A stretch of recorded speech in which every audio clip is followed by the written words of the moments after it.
Ada laga menarik. Ya. Apa aja yang menarik? Laga menarik tentu Arsenal lawan MU. Nah ini.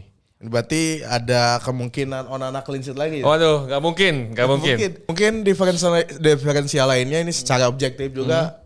Saya sih lebih rekomendasiin si Amad Diallo. Objektif itu Scott. Objektif banget. Kembali lagi di Pandit FPL bersama saya Scott Ubay Dan saya Scott Oray. Salam panah hijau.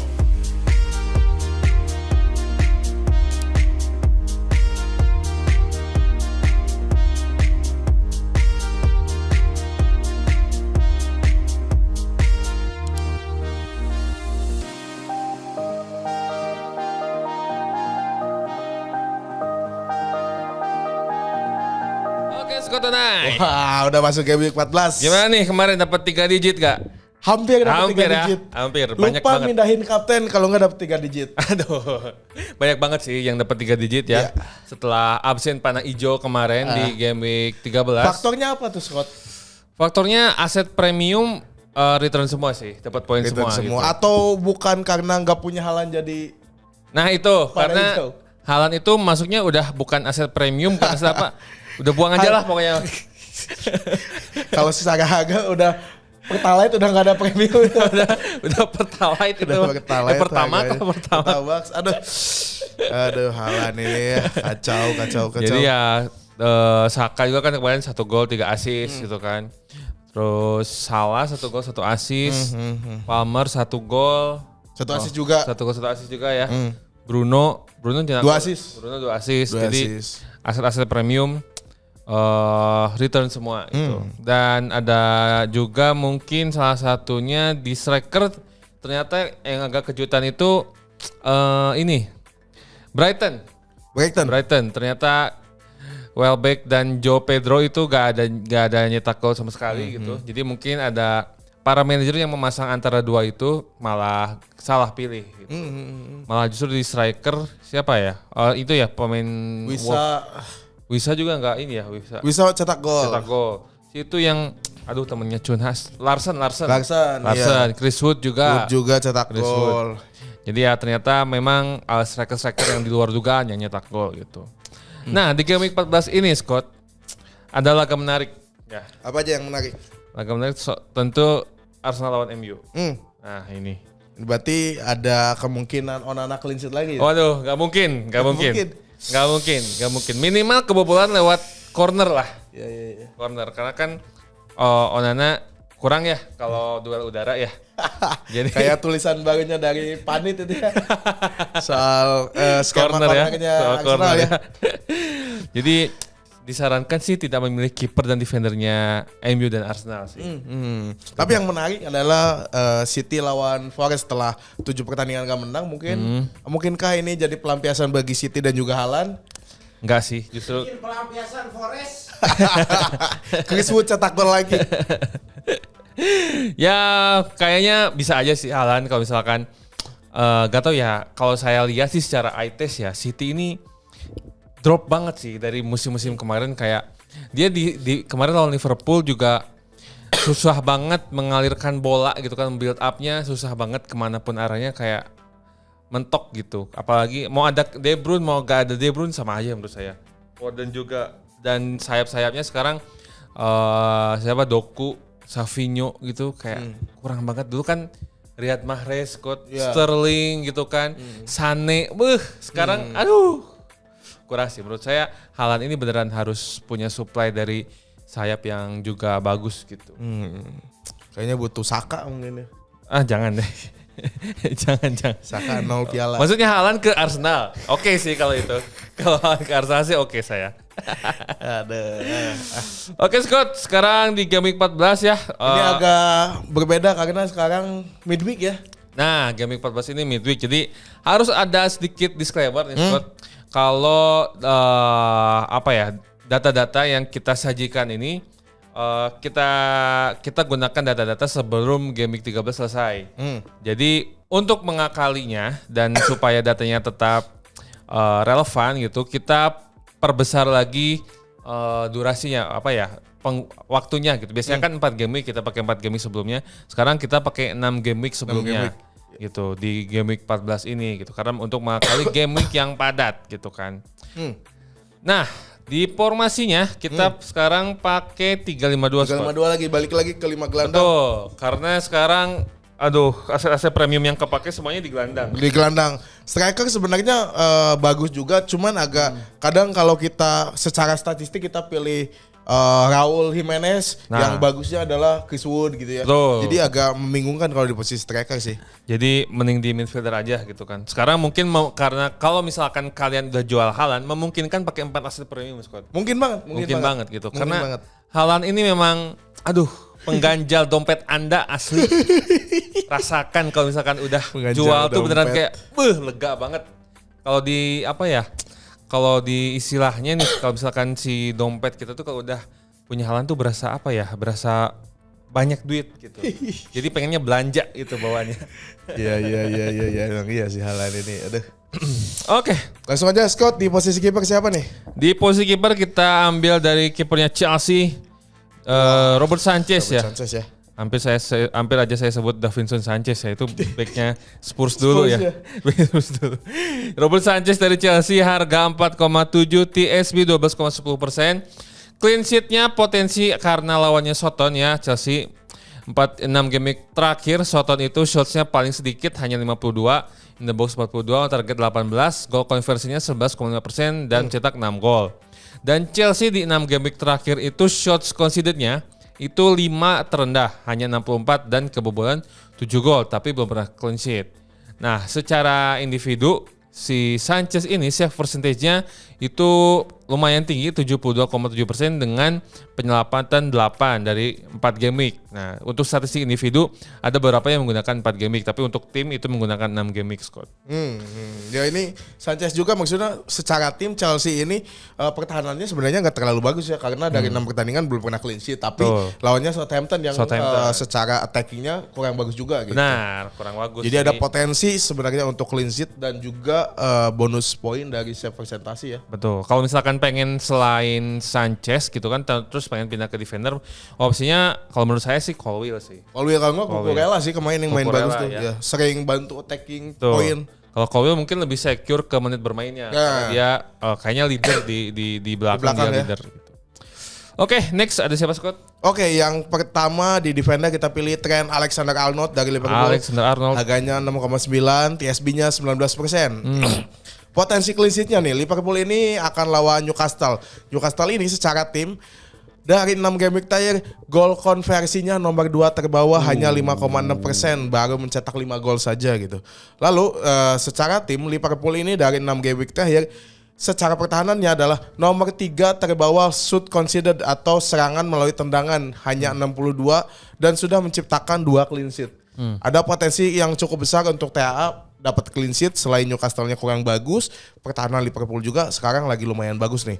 Terus potensi assist dan gol secara individu dari 4 game week terakhir, TAA ini sudah mencatatkan 5 created chance. Jadi bagus juga nih, back premium yang benar sesuai harganya ya TAA gitu. Di match kemarin lawan City aja dia dapat clean sheet kan. Benar, dapat clean sheet. Cuman sayangnya creating chance-nya nggak sebanyak dulu ya. Nggak sebanyak dulu. Dulu bisa belasan lah 4 game week tuh, sekarang hanya 5. Tapi oke. Oke, ya. Langsung aja ke kedua. Yang kedua, defender kedua adalah Ait Nouri. Punya Wolves ya. Mungkin kalian juga banyak yang pegang Ait Nouri dengan harga 4,9. Potensi clean sheet-nya lawan Everton yang unik banget ya Everton ini. Satu-satunya tim yang bikin Flecken clean sheet. Satu-satunya yang bikin Flecken nggak pernah clean sheet, sekalinya clean sheet hanya lawan Everton gitu. 6 game terakhir Everton goal conversion-nya paling rendah, bahkan lebih rendah dari Newcastle dan Soton juga ya. Goal conversion-nya paling rendah, hanya 3,3%, shots-nya 90, on target 29 dan hanya mencetak 3 gol. 3 gol. Nah itu, potensi golnya gak terlalu banyak juga sebenarnya Ait Nouri. Ya lumayan lah untuk defender lah, 4 shots dari 4 game week, jadi minimal 1 game week ada 1 shots gitu. Iya. Oke. Bagus juga nih. Yang ketiga siapa Oke, yang ketiga atau yang terakhir untuk posisi defender kita pilih Pedro Porro. Pedro Salah Porro satu lagi. aset Arsenalnya dari Spurs. Harganya 5,6, TSB-nya cukup tinggi, mungkin salah satu yang tertinggi di posisi back untuk musim ini, yaitu 30,3%. Potensi clean sheet-nya, Spurs ini akan lawan Bournemouth. Bournemouth ini dari 6 game week terakhir adalah tim nomor 7 terbawah, gol konversinya itu hanya 9,1% saja. Dengan shootnya 88, in the box 62, on target 23 dan 8 gol. Lalu ada potensi gol maupun assist dari Pedro Porro ini gitu. Pedro Porro ini dari 4 game week terakhir sudah menciptakan 5 shoot dan 5 created chance. Nah ini di game week kemarin juga hampir clean sheet sih si Spurs ini, cuman kebobolannya agak kurang enak gitu. Jadi kayaknya Spurs ini ada potensi juga nih untuk dapat clean sheet di game week 14 kali ini gitu. Oke, Pedro Porro ya, meskipun ini juga si Spurs ini memang aneh juga. Angin-anginan ya. Angin-anginan. Lawan City bisa menang 4-0 ya. Lawan Fulham cuma 1-1 Satu sama kemarin. ya. Parah sih. Tapi juga sebenarnya kondisi pertahanannya Spurs itu kurang ideal, Scott, karena ada beberapa pemain penting yang absen kayak si Van de Ven, Romero itu kan masih absen ya, sama si kipernya juga Vicario juga absen. Jadi ya itu perlu jadi catatan sih untuk kalau misalkan kalian masih mengincar poin clean sheet-nya. Tapi kalau attacking point-nya buat Porro sih masih yang salah satu yang terbaik gitu. Tapi kayaknya kalau yang ngikutin kita atau maksudnya ngikutin Pandit dan FPL selama 14 game week ini kayaknya hampir semua manajer punya Pedro Porro sih. Hampir kan? 30%. 30% loh yang benar-benar konsisten punya Pedro Porro gitu. Betul. Karena ya memang lumayan sih untuk harga dengan Harga 5,6 gitu. Dibanding ya mungkin TAA ya, TAA 6,9 bisa hemat sekitar 1 lebih gitu kan. Jadi ya lumayan Pedro Porro. Ya dibanding misalnya Gvardiol atau back City lainnya yang udah mulai down sekarang. Gvardiol. Yang di awal-awal musim jadi primadona itu. Kemarin aja gak main Gvardiol. Iya, Aduh. iya. Dan ini mas City-nya sih udah capek juara kayaknya. Iya.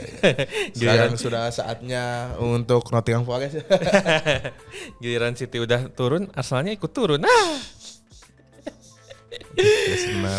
Oke, masuk ke midfielder. Midfielder pertama tentu saja Mo Salah ya. Salah. Udah wajib banget diambil sih ini. Harus banget ya. Meskipun nanti di Desember ini ada 7 game week. Tapi Salah masih harus jadi salah satu premium yang wajib diambil. Dengan harga 13,2, TSB 57,9%. Soal statistik sih udah jangan diragukan lagi ya. Gol konversinya tinggi. Shots-nya paling banyak di antara semua midfielder di 4 game week terakhir. Jadi ya salah satu yang mungkin meragukan Salah itu kontrak, Scott. Kontrak. Kabarnya Salah belum dapat tawaran perpanjangan kontrak. Oh iya. Mungkin itu bisa jadi bikin dia overthinking ya. Tapi tapi kan Salah udah dewasa lah ya. Iya. Jadi kayaknya itu nggak terlalu sih gitu. Ya kemarin tuh nggak tahu benar atau enggak di konferensi pers tuh dia sempat bilang ini pertandingan terakhir dia di Anfield lawan City katanya. Tapi nggak tahu benar dia bilang gitu atau enggak gitu. Waduh. Kemarin sempat ada yang nge-tweet gitu saya baca kalau nggak salah. Waduh bahaya juga ini Liverpool apa tidak mau kehilangan aset terbaiknya ini Salah. Aduh. Jangan-jangan tiba-tiba besok ke Bayangkara gitu. Ke Liga 2. Oke, next code. Oke, yang kedua aset premium juga kita pilih Cole Palmer dari Chelsea. Cole Palmer. Harganya 11 sekarang, TSB-nya cukup tinggi juga, nggak mau hampir sama kayak Salah, 56%. Potensi golnya Chelsea ini akan lawan Southampton. Tadi udah dibilang Southampton itu secara penyerangan gitu agak kurang bagus juga, dia top 1 shoot conceded secara pertahanan gitu. Dengan 120 kali di shoot dalam 6 game week terakhir. Dan sudah kebobolan 12 gol, hanya 1 kali clean sheet gitu. Terus secara statistik individu dari 4 game week, Palmer ini adalah top 2 midfielder yang paling banyak melakukan shoot dengan 14 kali. In the box-nya 16, on targetnya 4, sudah menciptakan 1 gol dan 1 assist. Mantep banget, ini ternyata Palmer shots-nya kedua ya setelah Salah. Setelah Salah ya. Kemarin juga ya bagus banget nih, 1 gol 1 assist Palmer itu. Terus match sebelumnya hampir cetak gol kalau nggak dihalangi Madueke itu tuh yang sayang banget gitu. Itu udah 2 game yang lalu ya Scott. Ya, itu yang marah tuh nggak cuma fans Chelsea, para pemain FPL waduh. Kecuali yang nggak punya Palmer sih. Iya. Cuman ini Soton menderita banget ya. Iya, menderita banget secara defensifnya. jauh banget gitu. 6 game week menerima 120 shots 20 berarti shot. 1 game week 20 shots 20 gitu kan. shot, gila. Untung Mantap, kipernya Sultan. legend, kalau nggak Legend. kipernya legend tuh udah. Wah, itu udah kebobolan berapa itu? Legend Arsenal, bro. Oke, lanjut yang keempat. Lanjut Yang yang ketiga. Udah pasti Bukayo Saka, Scott. Ini the Kurang best yakin setelah ini saya.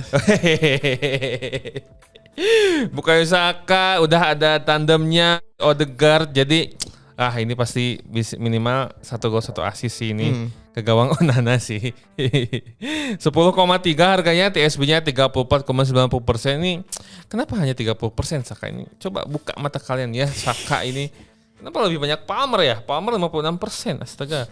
Padahal Saka lebih murah, Scott. 10,3. Palmer 11 udah naik 0,5. Ya, ke poin Palmer. membuktikan sih. Cuma beda 2 sebenarnya poinnya, beda tipis. Total poin. Tapi Poin kan- APL. Kalau poin klasemen sama kan. Beda alfabet doang. Saka A berat, sama Scott. C. Saka berat, dia main di Champions League juga. Palmer kan enggak ya? Tapi main di beda, Eropa juga kan. beda. Tapi beda. Sorry, beda. Tapi iya sih, itu mungkin beda aja juga. Beda. Chelsea itu Berat. bagus karena dia udah bagus di Liga Conference League-nya. Jadi dia menurunkan pemain cadangannya gitu di Betul, Conference betul. League tuh. Ada istirahat para pemain utamanya. Secara statistik ya, sorry jadi kebanyakan ngobrolin Saka. Secara statistik 4 game week terakhir, 6 game week terakhir Arsenal itu gol conversion-nya peringkat ke-10, hanya ada 10,5%, mencetak 9 gol dari 86 shots. Dan Saka shots-nya di bawah Palmer sih. 4 game week terakhir Saka shots-nya di bawah Palmer ya, keempat. Ada 13 shots, targetnya 3 dan cetak 2 gol. Jadi oke lah, Saka juga eksekutor penalti juga kok sama kayak Palmer.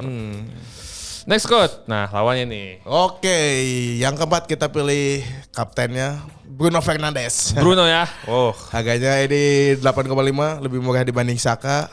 TSB-nya juga masih kecil, 16,2%. Potensi golnya secara statistik individu, Bruno Fernandes ini dari 4 game week terakhir adalah midfielder yang shootnya gak terlalu banyak sih, tapi lumayan juga gitu. 10 shoot, apalagi dia di 2 game week terakhir atau 2 pertandingan terakhir MU, dia posisinya agak berbeda gitu, main di sentral, kalau nggak itu agak main di wing. menarik. Dan itu terbukti dia cepat adaptasi gitu. Dia sudah menciptakan 2 gol dan 2 assist di 4 game week terakhir gitu. Terus potensi asisnya dari 4 game week terakhir, Bruno Fernandes ini adalah top 1 midfielder atau midfielder yang paling banyak menciptakan created chance dengan 16 created chance dan big created chance 4 gitu. Ini salah satu role barunya Bruno Fernandes, dia mengerjakannya dengan bagus gitu. Pemain-pemain yang lainnya juga adaptasinya udah lumayan beberapa gitu. Kayaknya layak untuk punya Bruno Fernandes di skuad. Apalagi setelah lawan Arsenal, fixture list MU ini lumayan enak juga gitu. Tuh. Kayaknya MU menang lawan Arsenal. Amin, harus menang. Amin. Biar Chelsea naik, MU naik juga ya. Makanya menang, percaya. Menang. Bro, Arsenal di Emirates, bro. Aduh, Lingard pernah joget-joget di Emirates itu. Kan udah gak ada Lingard ya, Scott. Lingard harus ada Lukaku dulu tuh. 2 itu gak ada. Oke, midfielder terakhir kita ambil dari West Ham yaitu Bowen. 7,4 harganya, TSB-nya ya sedikit diferensiasi 6% ya. Cuman fixture-nya West Ham juga lumayan bagus. Kalau misalkan secara statistik memang gol konversinya West Ham itu peringkat ke-7 paling tinggi 12,1%, tapi shots-nya nggak terlalu banyak 66. On targetnya 20 dan mencetak 8 gol. Lawannya itu Leicester yang baru dapat pelatih baru, Scott ya. Leicester pelatih baru ya? Iya, Nistelrooy. Kalau nggak salah. Bukan. Iya. Iya bener Nistelrooy kan? Bener Nistelrooy ya? Oh iya. Bener Nistelrooy. Dia magang di MU, kerjanya di Leicester. Kayak Arteta. Kacau. Magang di City, lanjut pelatih Arsenal. Nah, Nistelrooy jadi pelatihnya Leicester gitu, bener.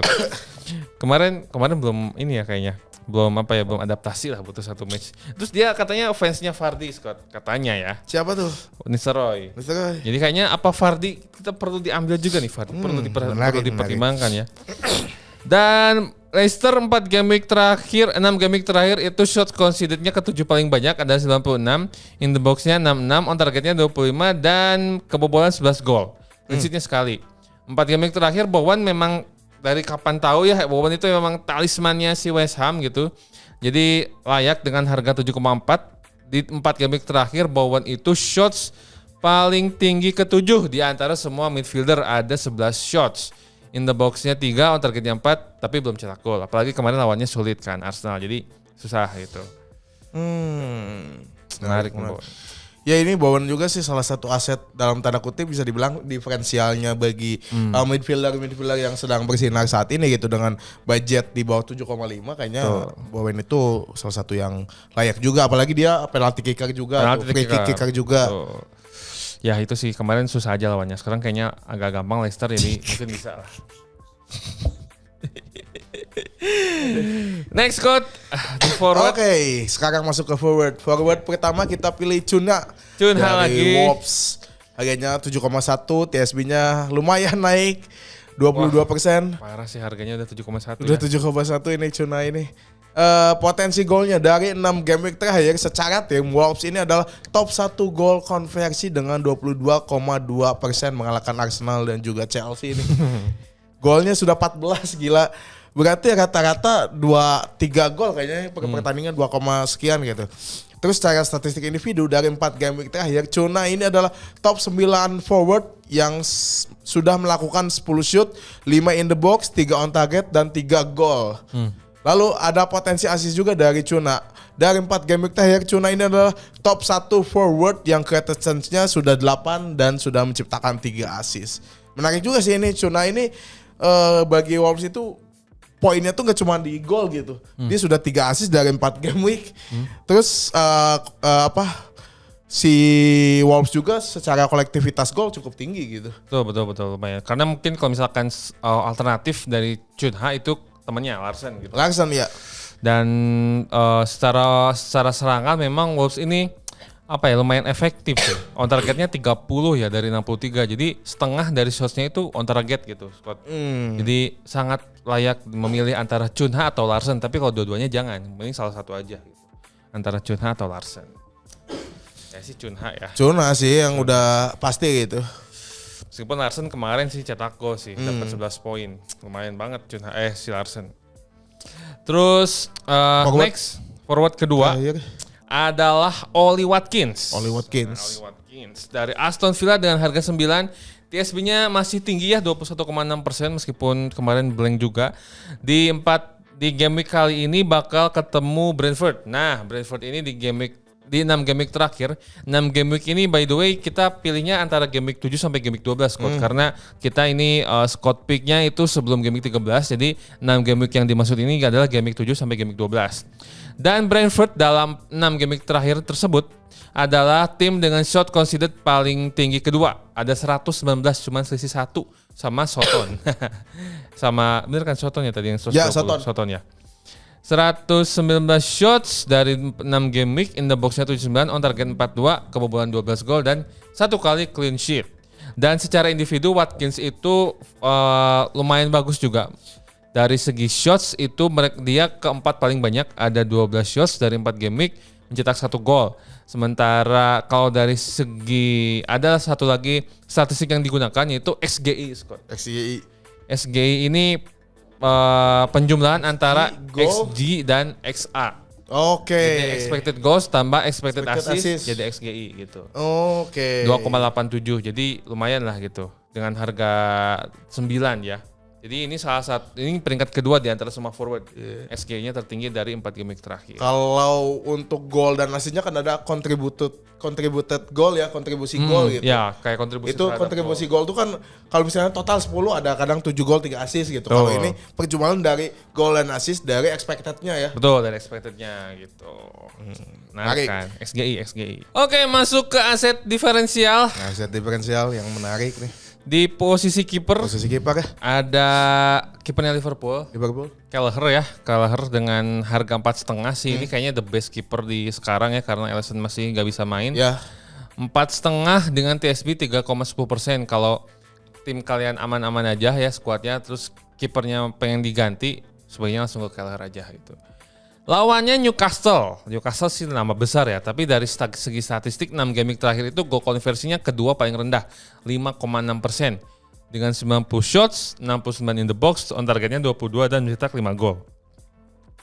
Liverpool sendiri itu di 6 game week terakhir shots concedednya ketiga paling rendah, ada 62. On target concedednya 22, gol concedednya 6, kebobolan 6 dan clean sheet-nya 2 kali gitu. 6 game week 2 clean sheet sih good deal banget. Good deal banget ya. Lawan risikonya mungkin Keller ini harus harus hati-hati sama Newcastle karena banyak kejutan gitu. Karena Arsenal juga terkejut kalah sama Newcastle.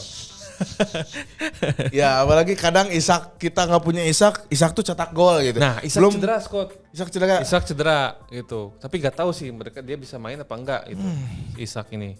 Jadi menarik banget Kelleher. Makanya baik defendernya Liverpool atau Kelleher juga menarik gitu. Karena Isak cedera. 75% tapi ada kemungkinan main sih. Feeling saya enggak sih, Scott. Feeling enggak ya? Feeling enggak. Semoga enggak ya.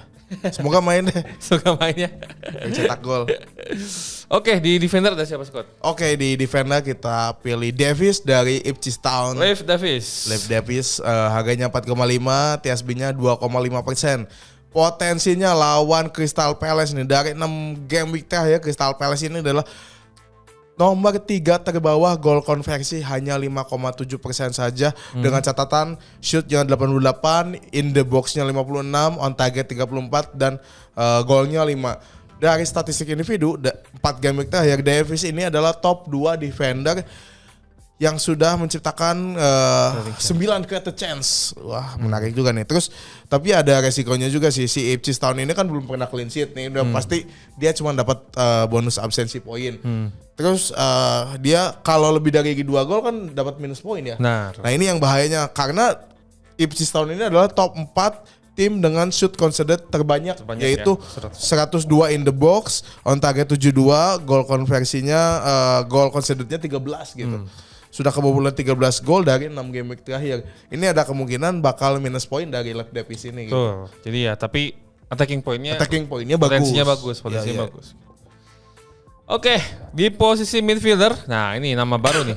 Nama baru tapi sebenarnya nama lama juga ini. Ismail Assar. Nah, buat kalian veteran FPL pasti mengenal. Pasti mengenal Ismail Assar. Dulu main di Wolves pernah tuh. Bener kan Wolves ya? Bukan ya? Watford. Watford apa Wolves sih? Watford ya. Watford ya kalau nggak salah. Kayaknya Wolves deh, Scott. Ismail Assar ya. Watford. Tuh. Watford bener. Watford guys. Sama Joao Pedro kalau nggak salah ya. Di Watford Joao juga. Pedro. Pokoknya FPL bukan Wolves ya ternyata. Watford sama Joao Pedro dulu. Ismail Assar. Wah, pokoknya kalian veteran FPL pasti tahu. Nah, sekarang Ismail Assar itu main di Crystal Palace dengan harga 5,7 tuh. Buat kalian yang punya Rodgers gitu kan terus pengen mengganti dengan harga yang sangat murah, Ismail Assar lumayan bisa dicoba. TSB-nya 0,40%. Lawannya Leif Davis tadi. Karena lawannya adalah Ipswich dan Ipswich adalah shots conceded-nya paling banyak keempat di antara di 6 game kemarin. Jadi ini jadi potensi buat Ismail Assar. Kalau buat Davis kan jadi risiko. Dan di 4 game terakhir Ismail Assar itu ini juga ngambil statistik XGI lagi ya. Ismail Assar adalah midfielder peringkat kelima dengan XGI paling tinggi di 4 game terakhir yaitu 2,44. Jadi secara statistik menunjukkan bahwa Ismail Assar ini sangat sering terlibat dalam proses mencetak gol. Nah, tapi risikonya kayak tadi, risikonya Ismail Assar adalah potensinya Leif Davis gitu. Risikonya Crystal Palace 6 game terakhir gol konversinya ketiga paling rendah 5,7%. Nah, itu yang harus jadi perhatian sih. Tapi buat kalian yang ingin bernostalgia ya dengan Ismail Assar dulu juga sering dipakai. Jadi sikat aja langsung Ismail Assar. Mungkin diferensial lainnya ini secara objektif juga saya sih lebih rekomendasiin si Amad Diallo. Objektif itu Scott. Objektif banget. Karena secara statistik dari 3 game terakhir dia selalu return point gitu. Oke. Entah itu gol, entah itu assist, terus dia punya role baru juga di bawah Amorim. Kayaknya bukan hal yang tidak mungkin kalau dia bakal hat-trick lawan Arsenal di midweek ini. Hat-trick banget ya. Hat-trick banget Amad Diallo. Jadi batuk. Gokil. Tapi kalau udah punya Bruno Scott, apakah harus ngambil Ahmad lagi? Kalau saya dua-duanya aja lah. Dua-duanya ya. Aman aja lah. Parah. Pede banget nih bakal bantai-bantai Arsenal di Emirates ini. Pede banget. Gila. Oke, aman, oke, saya terima. Di posisi forward ada siapa, Scott? Di posisi forward kita pilih Delap dari Ipswich Town. Jadi Ipswich kita lagi ya? di differential ini pilih defendernya Ipswich Town dan strikernya dari Ipswich Town juga Delap. Harganya 5,6, TSB-nya 5%. Potensi golnya tadi sama seperti Davis, si Ipswich Town ini adalah top 6 gol konversi dengan 12,1%. Shootnya 66, in the box-nya 41, on target 20 dan sudah menciptakan 8 gol. Lalu secara statistik individu dari 4 game week terakhir, Delap ini adalah top 2 forward yang sudah menciptakan 4 catch dan 1 assist. Cuman ya resikonya secara tim Ipswich Town ini tidak konsisten gitu. Terus dia adalah tim promosi. Jadi agak sulit juga untuk dia cepat-cepat jadi pilihan utama. Kalau jadi diferensial banget gitu. Di tengah banyaknya striker kayaknya Delap ini bisa salah satu yang cocok gitu, yang layak. Betul, sepakat sih. Karena Delap juga dengan harga 5,6 ya bisa aja dia kalau misalkan males ngambil aset Brighton dengan harga yang mirip-mirip bisa ke Delap gitu. Meskipun ini hanya berlaku satu game week gitu. Kalau opsi lainnya dari Delap mungkin saya pengen nyebut Kai Havertz tapi Kai Havertz kayaknya TSP-nya tinggi sih. Pengen ngebahas tadi soal Amad Diallo aja sebenarnya Scott tapi Kenapa? Pengen bahas